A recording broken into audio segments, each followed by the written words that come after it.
For the thousands in the comments and the millions listening on YouTube Premium.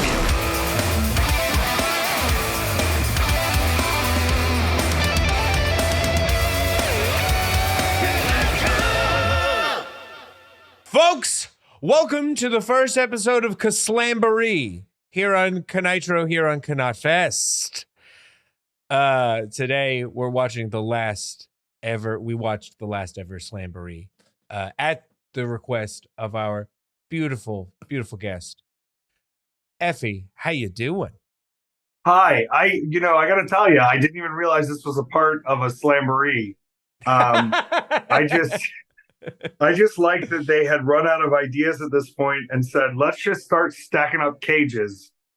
Beautiful. And that's what we got. Yeah, so you requesting this, you didn't know the whole gimmick of this show is Rob and you normal co-host Colin just make me watch Nitro for the first time. I haven't seen any of this. I've seen zero WCW except for Sting at 1997 Starrcade, which is my favorite. STANG is what we called him in my house. Yeah. We're Southern. I watched a lot more WCW than I did WWF growing up because I lived in the Bible Belt and in the South. And this was like traditional Southern style wrestling for a while, but it did get out of control. And when you asked me to talk about this, I physically started getting angry because it's 2023 and Jeff Jarrett is still wrestling. And I'm probably part of the reason of that. Yeah, but watching this, just objective of that fact, it is one of the dumbest ideas anyone's ever had. And I don't understand how it made it to pay-per-view. This is a pay-per-view. This is an event they paid $50 or more to watch that was main evented by Diamond Dallas Page, David Arquette, and Jeff Jarrett in a triple steel cage. So here's I have many hot takes about this, but Rob, do you want to set this up? I know you watched the whole goddamn thing. I did watch. I watched most of it. Okay. By the way, just because I couldn't look away, because this is I have a very fond memory of this moment in WCW, and I do want to set up the moment because in our last episode, WCW Thunder, we watched the Kevin Nash's last night as Booker, and then the following week would be Vince Russo's first week as Booker. So I just want to update where we are in the WCW timeline since then.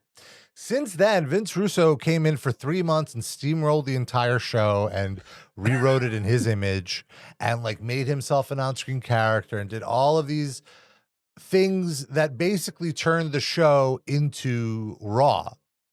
Which is what he wrote before he came to WCW. And I feel like for the Southern audience, and Effy, maybe you could speak to this, that's not what they wanted to see. So it was kind of a turnoff. Ratings were going down at a accelerated pace. And also because he was, would you agree with that?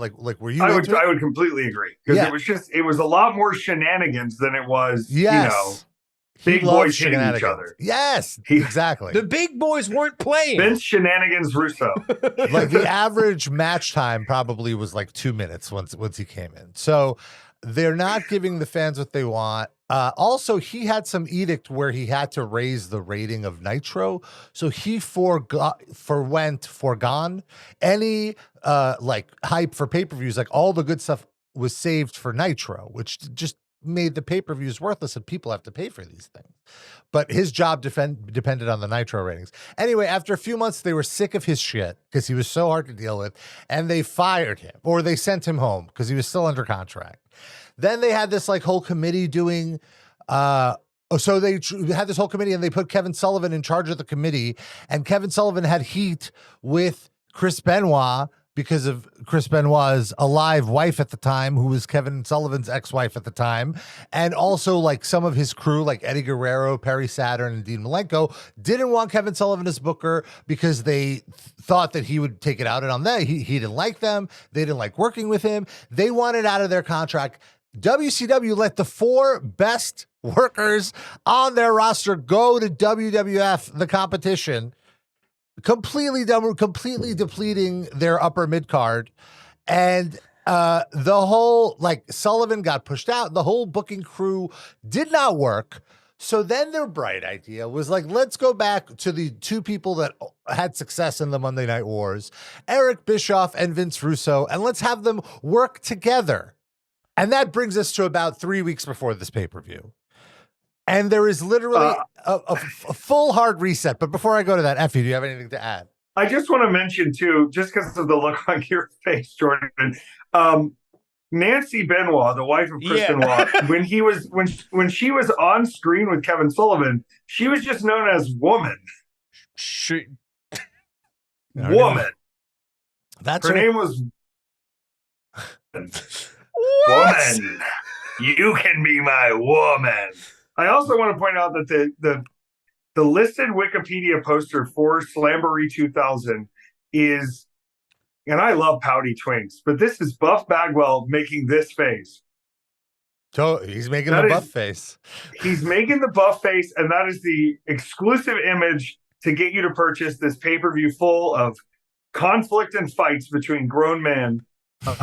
It is a mess of a pay-per-view top to bottom. But at this time, David Arquette was, I think, their world champion. Yes. I'm assuming, based on the match I watched, he was their world champion because the film Ready to Rumble, starring the Bears, Hulu's The Bear, Oliver Platt, he played the King, Jimmy King, I believe was his name.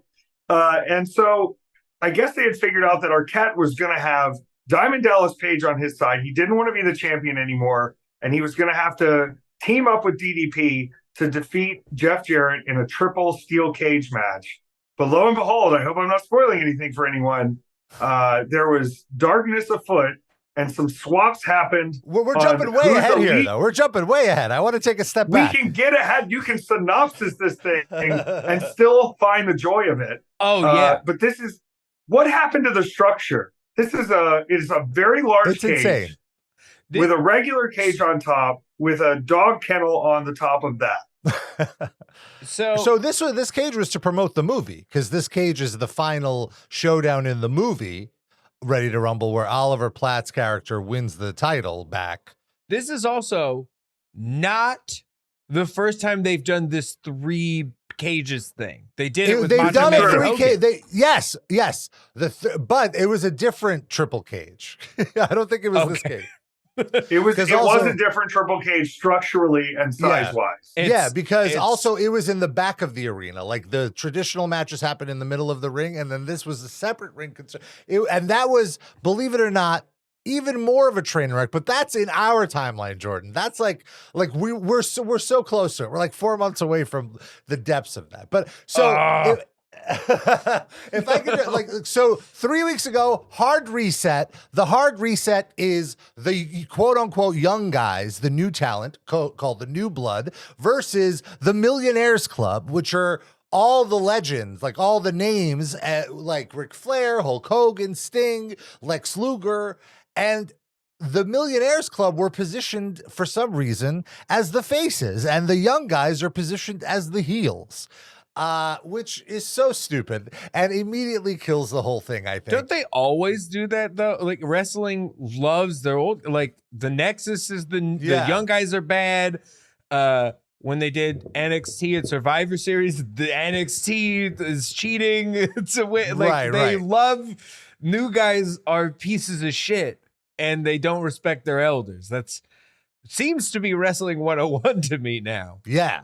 So then the match to set up this main event, there was a tag team match on Thunder where it was DDP and David Arquette, and DDP is part of the Millionaires Club, versus the Young Bloods, Jeff Jarrett, who's probably the same age as DDP, maybe a few years younger, born in the same decade easily. Jeff Jarrett and Eric Bischoff. DDP was, I believe, the world champion at this point, or was it Jarrett? One of them, obviously. It was DDP. It was DDP, okay. And the stipulation of the match is, in this tag match, whoever gets the pinfall wins the world title. This is how serious the WCW World title picture was. So naturally, Arquette gets like a chair shot on Bischoff, gets the fluke pin, and he's like, huh? What? I'm the champ? Oh my God. And they did get publicity for it, which is why Vince Russo to this day defends it, because he's like, bro, when I woke up at the hotel the next morning, bro, and I opened my door and the USA Today was on the ground, bro, I looked at the cover of the USA Today, and you know what I saw? I saw our world title right there on the cover, bro, with David Arquette. You couldn't pay for this kind of publicity. Who cares? Here's my hot take. My hot take is I've heard people talk shit about this and like dunk on David Arquette being champion. I think even David Arquette has dunked on himself being champion, and it has nothing to do. I'm not talking about the actual booking or execution or anything. I think that the decision to pull yourself out of the depths when you're in trouble by like getting by like just putting the belt on a celebrity, I don't think that that's necessarily a bad idea. And I think the people who have dunked on this, like if David Arquette could wrestle like Bad Bunny, like people would not bat an eye if they put a title on Bad Bunny right now. And they have literally like Logan Paul is wrestling for belts. Like it's not an unheard of situation anymore, I think. David Arquette winning that title sort of fits into today's mentality of like, you see all of these young WWE superstars and everyone has the same story, which is like, well, I saw these wrestlers and I wanted to be just like them. And I worked so hard to be just like them. And I met Lita at a Comic-Con and then I became Lita because I worked hard enough. Yeah. And you're sort of sending out the message now of anyone can be a part of the wrestling world. Anyone can be a champion if they're a big enough fan and they try hard enough. Yeah. And David Arquette sort of fits into this 2023 mentality of that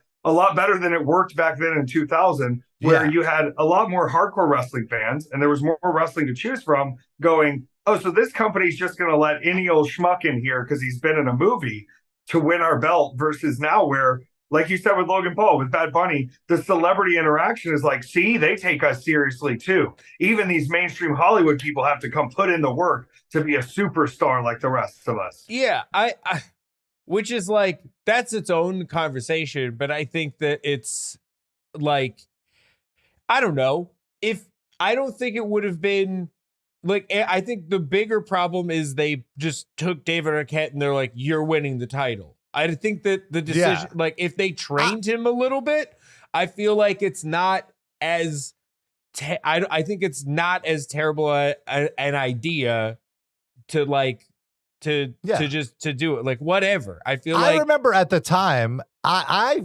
didn't hate it. Like I wasn't one of those who like, I was like, oh, this is fun. And also he didn't win it in a credible way at all. He won it within the context of it. It was a fluke that he won it, and I understand why they did it. And I just think that back then the championships meant way more than they do now. Like it's like some people thought it was like sacrilege, like this is the title that Harley Race held, and now you're just like it's a prop in a TV show. Like if we're really honest with ourselves, and they were looking for publicity, and I thought it was fine. I thought it was a fun thing, and it was a fun way. I remember like friends in high school, I could talk to them, be like, oh yeah, David Arquette won the title. You should maybe tune in. Like it was a conversation starter.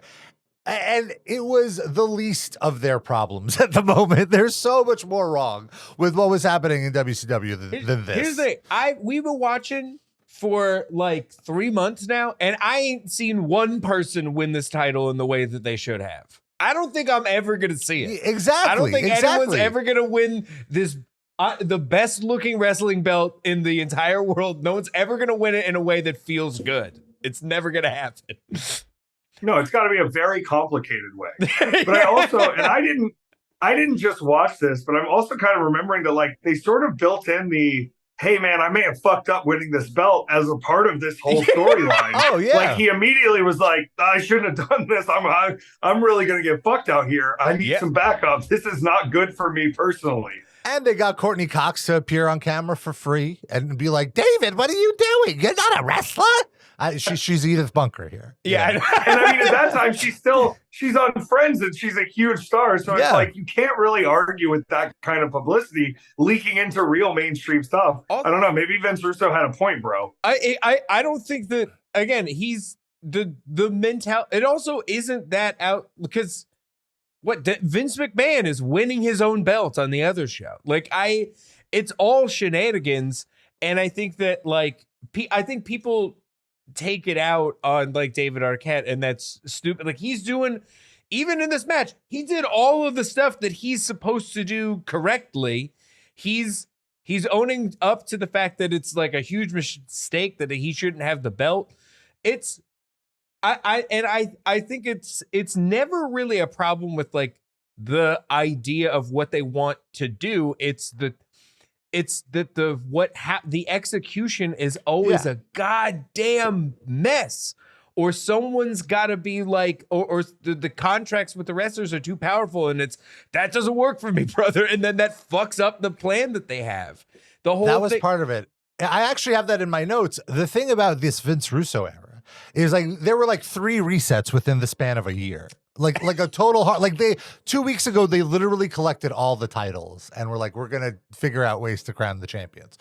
I felt like when he did these, like the first 2 weeks are really fun, but then he can't end the storylines he starts, and he repeats himself. On this show alone, we had 3 different gimmicks where one of the New Blood members is imitating a member of the Millionaires Club. It's ridiculous. There's the perfect one, Sean Stasiak against Kurt Hennig, like trying to do Mr. Perfect, which was a WWE gimmick. There was the total package Lex Luger, and then the new total package, or like the complete package, Chuck Palumbo came in dressed up exactly like him. And then Kanyon eventually after this is going to do a DDP mocking gimmick. It's fucking ridiculous. It's 3 of the same exact trope. That's so weird. Effy, can I ask you, who were your guys growing up? Like, who did you love when you were watching WCW? My dad was only into guys if they were like, if they were kind of Southern and it felt like they sort of never practiced in the ring. Yeah. You know, so it was a very Dusty Rhodes, Terry Funk, Ric Flair, Rock and Roll Express kind of household. And so a lot of this stuff, when it got kind of hokey, you know, not that I wouldn't watch it or be interested by it, but it wasn't really like supported the same. There wasn't the father-son connection when it didn't have those same sort of like Southern punch you in the face, or like punching and kicking are the best things that have ever happened to wrestling, according to my dad.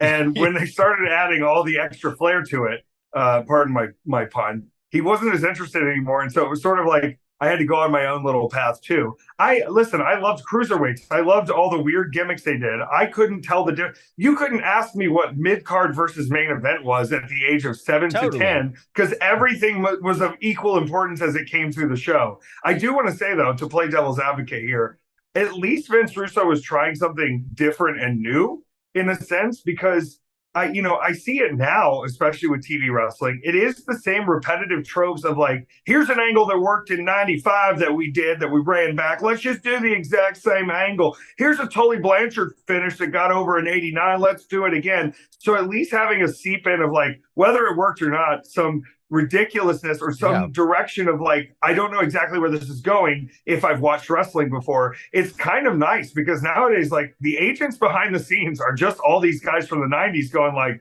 here's something that worked back then and this thing, versus like, what if we just fucking go in a completely crazy direction where there's no way they can predict it because we've never done anything like it before. And so it comes across like kind of corny looking back on it now, but at least Vince Russo was sort of like, hey, we're not going to do the same exact thing that's been done since 78 when, you know, Bruno Sammartino was having a working angle at the Garden. You know, it's just like, there's at least a little bit of ingenuity. I love well, that's why I say like the first 2 weeks, because then he gets ahead of himself and he's like, okay, they're going to think we're going to go here, so we're going to go here. And it's just like, this just makes no sense. I love that we're all on here being like, you know what? This is pretty good.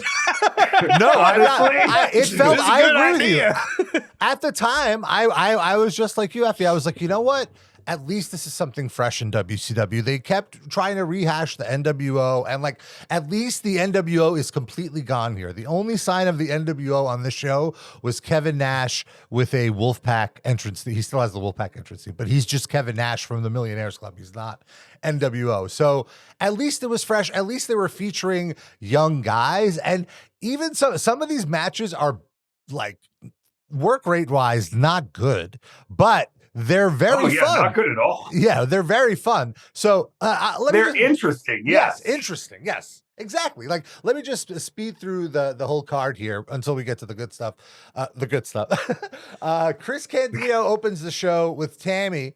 And this is Chris Candido. I feel Chris Candido had a really good run in WCW. He really redeemed himself after whatever demons he was dealing with. He's taking on, if you recall, we saw Prince Iakea Jordan previously. This was right when Prince changed his name to The Artist. So now this wrestler is The Artist, formerly known as Prince Iakea. and I just want to mention too, I worked a show with Prince Iakea where he beat somebody up and then led everybody to meet Jesus in their hearts. And it was awesome. That's fucking awesome. But that, you know what isn't awesome? The artist formerly known as Prince Iakea. What, dude? I've heard there's been so much old wrestling that has been told to me is that, and then this guy did the Prince thing where he was the artist formerly known as The Thing. I want to throw in a slight sidebar again. His dad, I believe, Curtis Iakea, I don't know. His dad used to run in Hawaii a lot, and I've spoken to a lot of old timers, and they said he used to keep LSD cookies on him, and he would just take the guys to the beach and let them eat LSD cookies. So he was always a favorite to go work for, Prince Iakea's dad, because he would just get them tripped on acid, and then they would wrestle in Hawaii. That sounds like my actual nightmare. This guy gave me a cookie, and now I'm fighting with someone and also my personal demons. That's a nightmare. Yeah. So he's not actually his son, but the name was given to him in tribute to Curtis Iakea from Kevin Sullivan, who I wonder if a the long cookie time was friend. given to him too. Well, I'm sure I have a feeling Kevin Sullivan has done a little bit of LSD in his life. I don't know. Call it a hunch. I'm seeing all kinds of colors right now, Hogan. It's not cool. Your mustache looks like a pair of scissors. That is a great impression. So the end of this match, very turn of the millennia problematic treatment of women. So both valets interfere. Tammy hits Prince Iakea with a disgusting, completely unnecessary chair shot to the head. And that wasn't even the finish of the match. And then as payback, Prince Iakea grabs her into the ring, and him and his valet Paisley, who is now Charmel, Booker T's wife, ripped the dress off Tammy. And she's just in her undies, which feels like at the time it happened all the time. It's like, woo, panties. But now it's like, oh, this is assault. This is wrong. You can't do this. On multiple levels, assault. Yeah. So then we get Terry Funk versus Norman Smiley in a hardcore match. And I loved the WCW hardcore division, even though it made a complete joke of hardcore wrestling. This was maybe the most fun match on the show. They tore apart the whole backstage area, having such a silly brawl. Total gaga. But it's Terry Funk. Terry Funk is an absolute legend. The best. The GOAT. And the reveal is that Norman Smiley's heater is Ralphus, who used to be aligned with Chris Jericho. And now he's aligned with Ralphus. And just Terry Funk getting visibly annoyed with Ralphus not being in position was so great. That made the whole thing. This was so fun. This was a train wreck in the best way. Dude, Terry Funk and Ralphus, like, that is that Papa Effy would love that combination of fellas. Oh yeah, That's real. And That's also, I punching think, and kicking. My uncles are on TV right This now. was so much punching and kicking. This is all punching. At this point, Terry Funk is so deep in his career too that like he's been on some shitty cards before, and you can kind of tell he looked down this card and saw what he was doing and saw the state of the company, I'm sure, and was just like, I don't give a fuck. And the Terry Funk that doesn't really give a fuck, that's still trying to go out there and give the performance, and still is going like, this dipshit's not going to be anywhere I need him to be when I need him to be there. Like, that's the most fun version, because you sort of get that secondary kayfabe of like, I know this guy he's trying to have as much fun as he can, but he's still going like, this is dog shit. He like at one point he talks to Ralphus. He's like, get up, you son of a bitch. And Ralphus isn't getting up, so he literally just picks him up. He said, I said get up. And just puts him in position to give him a chair shot. It was phenomenal. Then last week we had a whole aside about the Misfits in action and what a terrible gimmick this was. And this is the episode where Hugh Morris comes out and he's like, I am no longer Hugh Morris. This was a throwaway name by Eric Bischoff given to me. From this point forward, I demand to be taken seriously. My name is Hugh G. Rection. Or Captain Rection.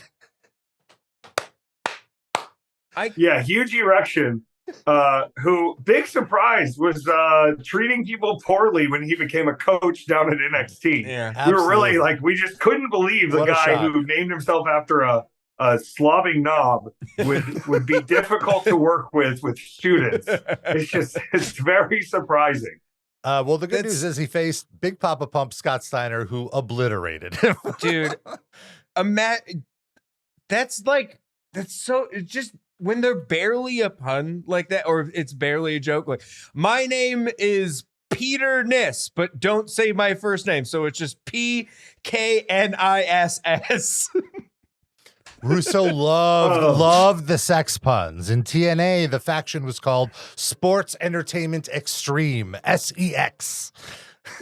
He loved. Are you kidding me? Loved the sex anagrams and puns. And I feel like he has the mind. Like, we didn't have a word for it back then, but he writes like an incel. Like like the show feels like it's booked by an incel. Like it feels like it's booked by a horny person who's never gotten laid before. Like the way they write the women. He got rid of Bobby Heenan, which I'm so upset about, and threw in Mark Madden. And Mark Madden's commentary does not hold up at all. He shows no respect to the women. Like, there's a way to be horny, and he but still doesn't. I mean, yeah, exactly. He hasn't changed at all. No way. Shocker. So then the next match was Mike Awesome versus Kanyon. And like, in terms of work rate, this was the best match on the show. This was the only thing that reflected what the modern wrestling style at the moment was. They were actually doing innovative moves. At one point, Mike Awesome did a power bomb that was so heavy on the neck that he even broke character to be like, holy shit, are you okay? and this is Mike Awesome, who does the craziest moves, or did the craziest moves, we should say. It's a weird match too, because you'd think like if the backstage brass saw something like this, they'd be like, maybe this is the direction our show should go into. Here's two physically massive jack dudes who are very athletic and very capable of sort of pushing the envelope of what wrestling is and trying new things while still being a hard-hitting style and still sort of being like characters while being pure to form to like what the wrestling is. But no. This is just like right on the mid card, throw it away. What's next? Completely forget. Where's our weirdness? You know, like how there's nothing too strange or bad in that match. We can't keep going in that direction. We need a strange thing with an old guy. Stat! Yes. Then we had Shane Douglas versus Ric Flair, which 17-year-old Rob. This was like such a dream match that felt so deflating to me, because so the story here is when Shane Douglas won the NWA title and threw it down and declared himself the first ECW champion, he shat all over WWF's champion Shawn Michaels and more so on WCW's champion Ric Flair. like he would just call Ric Flair a has-been, just, you know, he can't work, like really go for the jugular. And Flair, being a bit of a narcissist, believe it or not, took it very personally. No way. And even though he's, you know, made 10 times the amount of money Shane Douglas has. And then finally, Douglas gets to WCW. So here's the thing. Then Douglas gets to WWE, and Shawn Michaels is on top. And Shawn Michaels is like, oh, you think I'm shitty? Well, I'm not going to do you any favors. And he basically ran him out of the company. And then he gets to WCW, and they finally get to work this match. And Ric Flair comes out in slacks. Like, he doesn't care. But like, I will say, it's very clear how much respect Douglas really has for Flair in this match, because even though it was not good, they're very much working together. Like, it wasn't a shoot.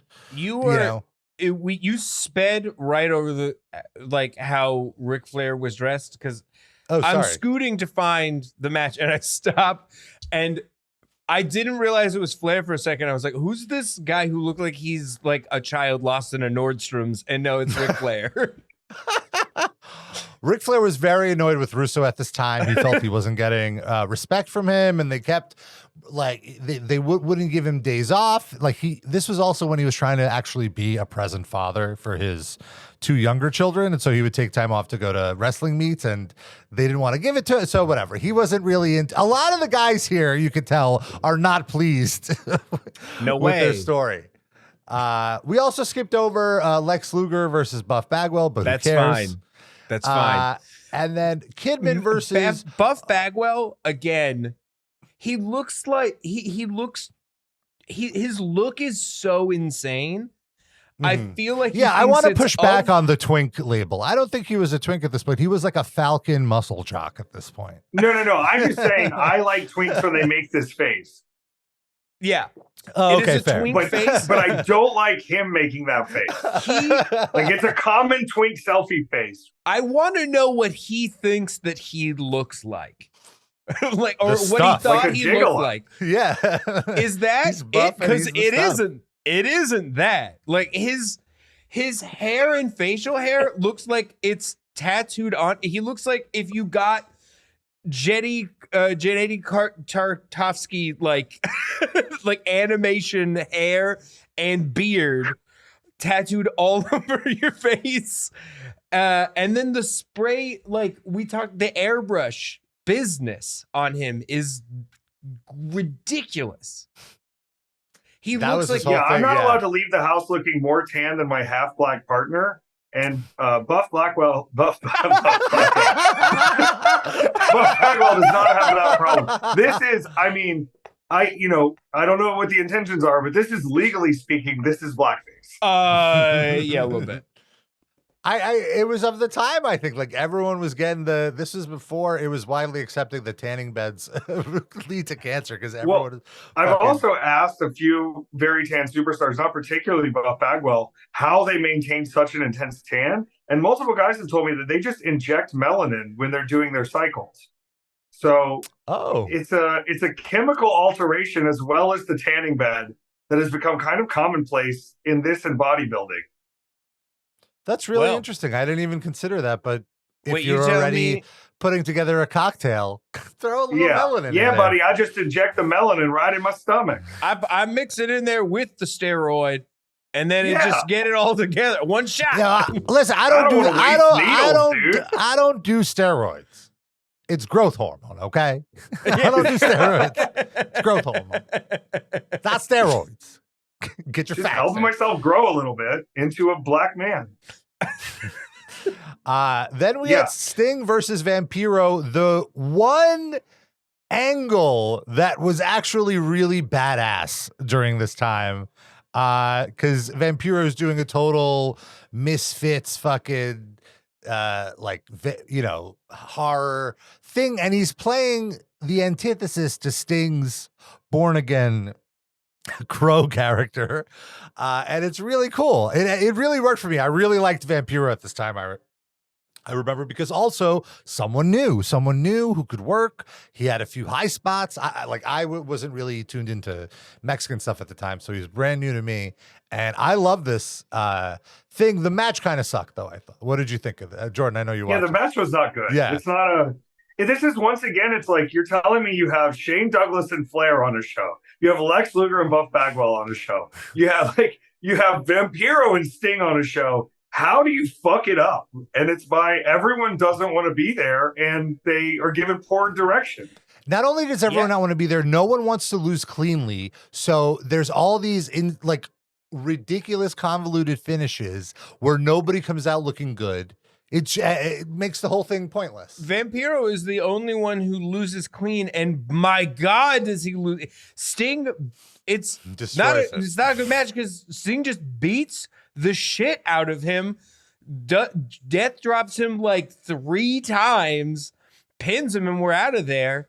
And I don't know, for a minute, I was like, I stopped to watch it because I want to see this. I want to see the Sting stuff based on the early episodes of Nitro that we're watching. I'm seeing it, and I'm like, my whole conflict the entire time is, look, I know they paid Hulk Hogan a lot of money, but how is this guy not the guy? It's like Sting in 1995. I'm like, he's the best at literally everything. How grandmas are freaking out at that ass. He looks like the Ultimate Warrior in the face, but he can do all the moves. He can talk. Like, how is he not the guy?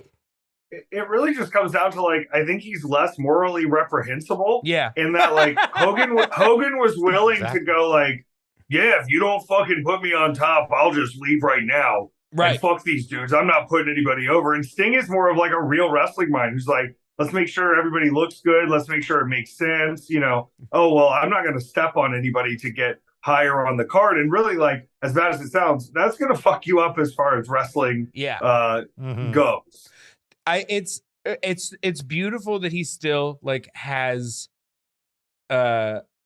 that he's had this longevity and everyone has respect for Sting at this stage. But man, yeah, it is depressing that wrestling in the 90s was such a specifically in that area is such a hellhole that the guy that really should have been there and it couldn't get there.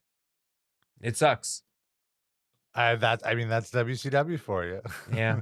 It's good and bad because they I feel the greatest baby face of all time. They had so many great, even here, even in their lowest of lows, they still have Macho Man. They have Sting. They have fucking Terry Funk, Ric Flair. There are still legends that could draw and go and care enough to work with young guys. They just, because of the disparities in contracts, Ric Flair getting 7 figures is not going to work with a low, 6 figures guy. It's a waste of Ric Flair in their minds, it's so backwards the way it worked. And so, but speaking of that, the next match is Hulk Hogan versus Billy Kidman. And I was a huge Billy Kidman fan. Billy Kidman was how you always have this one guy who you're a fan of that doesn't really get pushed, but you're no, he's good. That's how I felt about Billy Kidman. He would always have the opening match on the pay-per-views. They would always deliver. He would always be great with any cruiserweight. And I always felt he could get a bigger push. And also I kind of had a crush on him. All right, leave me alone. Yeah. He's a cutie patootie. He looks like WCW's Jeff Hardy. Also, Rob, you brought up how you have those guys that you that never get pushed. I'm that's everybody I like. Yeah, so there you go. Everybody I've ever liked is not going up the card. So this match stems from an interview that Hogan did on the radio where he was nobody looks like a star in WCW anymore. What am I supposed to lose to Billy Kidman? He said something along those lines. And so they turned that into an angle where Billy Kidman's oh, you think you can't take blah, blah, blah. So this match I wrote that this match looked like a Matt Cardona GCW match. That's how it was booked. If Matt Cardona actually believed the gimmick that he's playing, because Hogan gave Billy Kidman nothing. Everything that Billy Kidman got was because Bischoff attacked it, there was interference. Hogan destroyed Kidman. And then at the end, due to shenanigans, Kidman got the pin so he could be like, see, I put Kidman over. Like in the worst way, like in the least threatening way possible. It was such a mess. There was a table spot. There was Hogan cut himself. It was like Hogan doing cruiserweight, brother. Hogan is trying to be the deathmatch king here in 2000 WCW. And it was still to this day like hard to watch because how much I hate how selfish he was. Come on, kid. You're getting out there with Hulk Hogan. You should be fucking appreciative to even step in the ring with him. Yeah, people are still talking about it to this day. Pal. Yeah, exactly. Yeah. I'm no Juventud Guerrera, brother. If only. That's such a bummer. And next up is the we're at the main event. Now. Yes, we're at the cage. Hot take number 2. We all had the hot take that we think that David Arquette winning the belt, not a bad idea. Execution, we're not talking about that, but we think the idea of it is not bad. It kind of makes sense on paper. It's new. And I want to mention that, like, this same year in WWF, Vince McMahon wins the world title. Yeah. Nobody batted an eye. Everyone was like, that was great. Because obviously he won it with shenanigans. He didn't, like, pin Triple H athletically, but it was great. So it's fine. But go ahead. What's your other hot take? My other hot take is this cage match on paper, fun idea. I don't know. Yeah. Whatever. I was excited for it. But the one thing that doesn't make sense is the title should be make the third cage a little taller and put the belt in there, because otherwise there's no reason to go into it. Well, to get the weapon, to get the guitar. Yeah, but shut the fuck up. The guitar at that point could have been been a barbed wire baseball bat. That's how powerful a weapon it was at WCW. You gotta make sense of the thing. Like, just make it taller, put the belt in there, because getting on top, I don't know, whatever. Effy, how does it feel to take a guitar shot?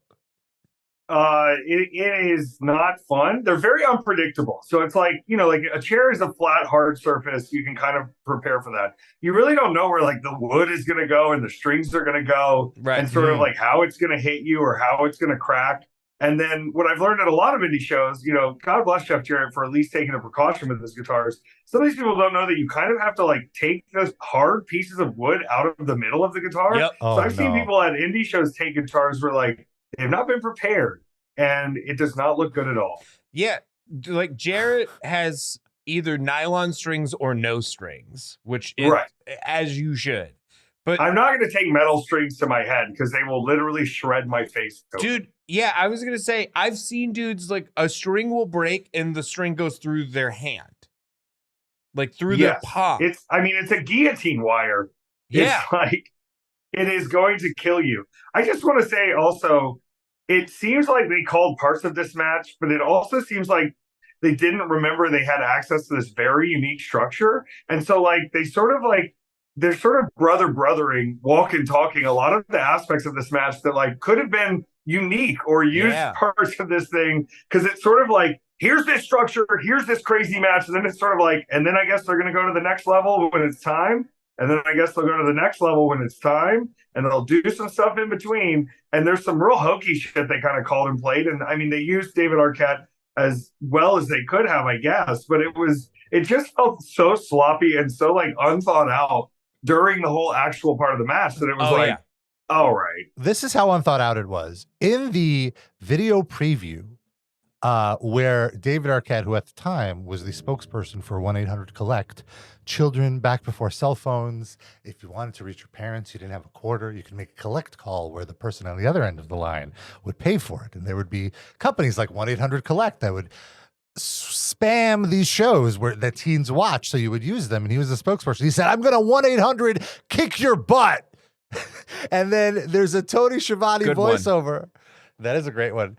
The Tony Schiavone voiceover says the first person to get a pinfall in the triple cage will be the champion.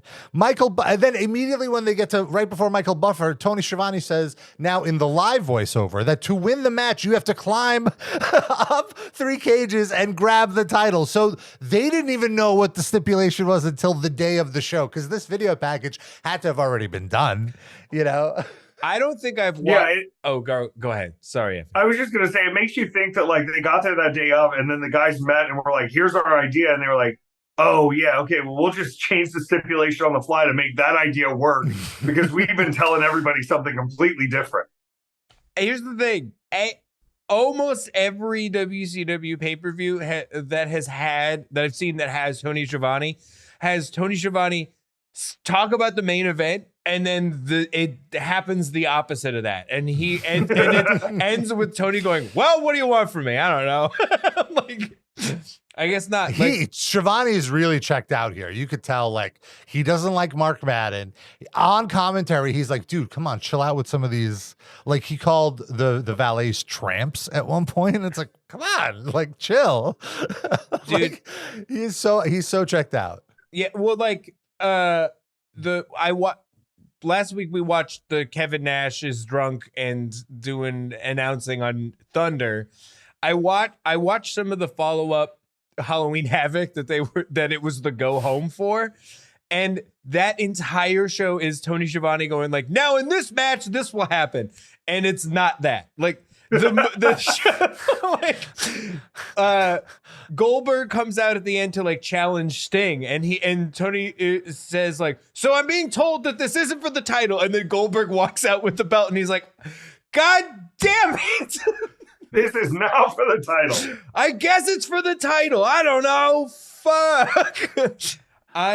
God bless Schiavone. He's out of every announcer that we've watched for WCW, like he tries the hardest to give a shit, to sell the thing, and they undermine him in every way possible.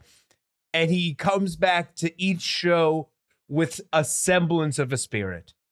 And he's the last man standing. He's still out here doing it. He's still handling things for AEW. And so they couldn't get rid of him. His love for the business was too great. Even though they undermined him at every turn, he is still stood on top. Sting is being interviewed in the ring by Tony Schiavone. What fucking year is it? It doesn't matter. At least it makes sense now. I love that for them. Those two didn't have their spirit broken throughout this time period. And I want them to be in the ring, and I want them to just like hug. Hug that they didn't die at sea. Yeah. They made it to shore. Ah, beautiful. But it is a great redemption story because I hated Schiavone at this point too. Like, I wish he would have went away because everything was like the greatest night in the history of our sport at this moment. In 2000. But he's trying. He's trying. Like, looking back, I was 17-year-old Rob. Yeah, I was way too hard on him. Way too hard on him. And I agree with you, Effy, that like there really wasn't anything to the match until they got to the second cage and did that spot where they both jumped into the side and the side fell. Like, the whole crowd was like, oh. And I want to point out, this is at the Kemper Arena, where just over a year ago, and barely over a year ago, was the tragic Owen Hart incident. So there were likely people in that arena that were there for that. So, and it's fresh in their minds. And they still did that kanyon spot. You have to think that Russo was like kind of gunning for a little reference there. Let's lean into the controversy, bro. Brutal. But it still we'll makes get another me USA watching Today, it. Baby. Yeah. We'll be front of the New York how Post. Right you are. I did not. And also it felt totally unnecessary, that spot. The match was over. Everyone's like getting up to leave and like, oh, here's Kanyon doing a completely unnecessary but crazy spot.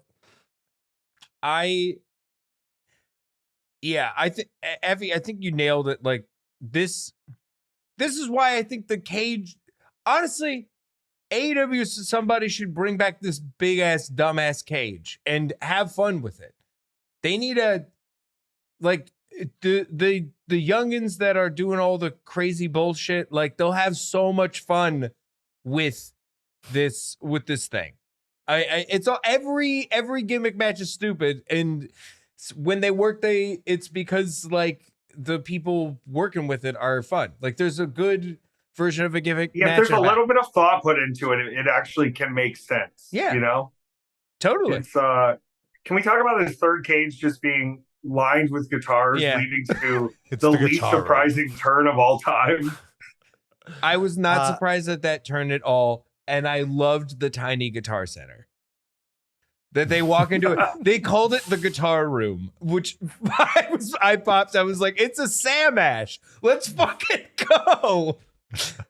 I wish they had like different. I wish they had like an acoustic guitar and like a lime green Ibanez, like just an orange amp. Just give us some differences. Yeah, I think you could feel the relief in the heart of David Arquette when he got to just like be on the team of evil, because he was like, they already fucking hate me. Everyone is so mad I've gotten into this position, and now we're turning this around. And thank God, at least there's a reason beyond just my existence. For there to be a little bit of heat my way. Yeah, for sure. I also love his little Alundra Blaze outfit. It's great.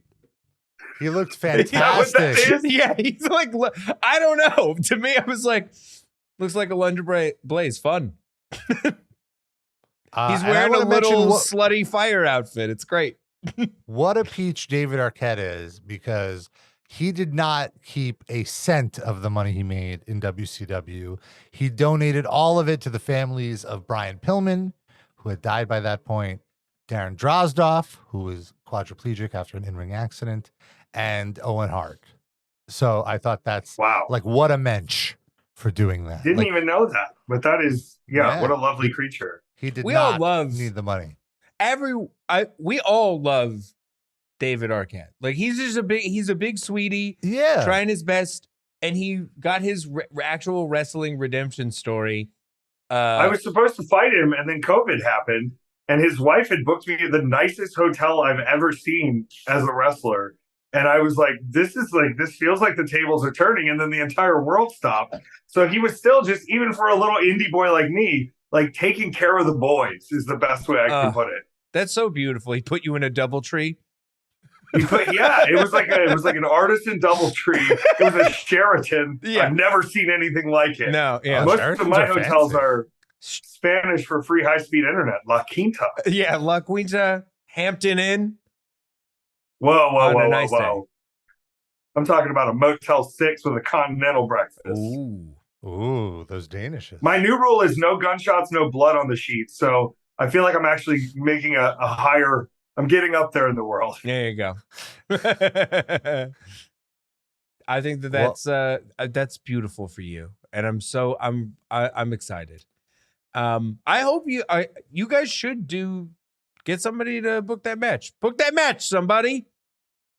I know. Is he wrestling? Please book that match. Is he still doing matches? I don't know. He says he's probably not, but I feel like we can pull him out of retirement. I'll have to use the RJ City bribe system. Yeah, but I've got pretty good rapport with both, so I feel like we can pull this off. And also, like, I've got a reputation as, are you an old man who hasn't been wrestling in a while? Because just come over here, I'll get you some heat, I'll get you over, we'll sell some tickets, and nobody has to get hurt. What a miracle that we could just perform the job in that way. Yeah, here's the thing: you have the Effy match, and then you go to WWE. Oh, yeah. You get to do Ric Flair's last match. You get to do house shows for WWE. And then you get to be the highest rated draw on an AEW Dynamite against Mark Briscoe. The ROI on Effy is just incredible, but not always for Effy.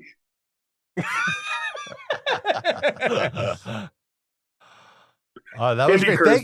Thank you for picking this. Like, it was such a treat to revisit this moment in time, because I clearly looked back with very rose-tinted glasses and like revisiting it like as an adult human being who understands how like office culture works and what a nightmare Vince Russo must have been. It's such a completely different show to watch now. Like understanding what's going on and these people's faces and how they're not that good of an actor. We at least have a little bit of context to it now, but as a regular wrestling fan, I'm sure there were people just going like, will it ever get better, or is it just going to continue down this path of becoming worse and more ridiculous every month, which I mean is a valid concern at that point. This wasn't even the lowest point of no, it was not. Yeah. Well, what's funny is like a Dark Side of the Ring. What is the lowest? Well, Dark Side of the Ring this week is the Bash at the Beach 2000, which is an even lower, which is a few months after this show that we watched, and it's an even lower depth. And I would say that might be it. That might be kind of where it was like a few weeks after that, just right before they went under. It was rough because people stopped showing up. They just had the young guys. At least the young guys were feuding with the young guys. How does one watch a Dark Side of the Ring nowadays? What are they? What happened? It's on Vice.